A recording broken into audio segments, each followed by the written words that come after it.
2026 ஆண்டு சட்டமன்ற தேர்தல் அதிமுகவிற்கு வாழ்வா சாவா என்று இருக்கப் போவதாக விடுதலை சிறுத்தைகள் கட்சி தலைவர் திருமாவளவன் தெரிவித்துள்ளார். சென்னை விமான நிலையத்தில் பேட்டியளித்த அவர் அதிமுகவை அழித்து பாஜக வளர நினைப்பதாக கூறியுள்ளார். பாஜக போன்ற அரசியல் கட்சிகள் தமிழ்நாட்டில் வேரூன்றி வலுப்பெற்றுவிட்டால் எதிர்காலத்தில் சாதியவாத சக்திகளும் மதவாத சக்திகளும் இங்கே கொட்டமடிக்கும் நிலை ஏற்பட்டுவிடும். அதனை தடுக்க வேண்டுமானால்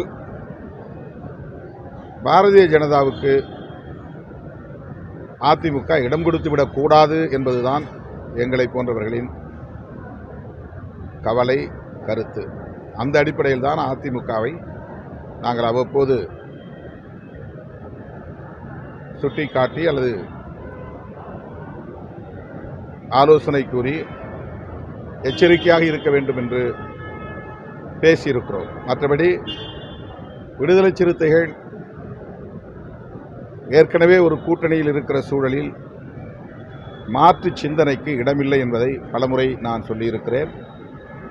அதற்கு வாய்ப்பு இல்லை என்பதையும் நான் அறுதியிட்டு கூறியிருக்கிறேன்.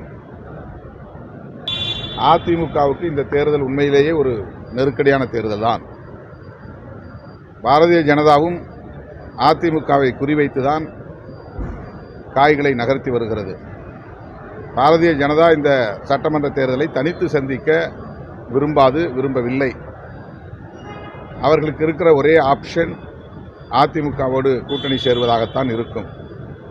அதற்கான பல்வேறு நகர்வுகளை அவர்கள் முன்னெடுத்து செல்வதை காண முடிகிறது. ஆகவே KP முனுசாமி போன்றவர்கள் சொன்ன கருத்தை நான்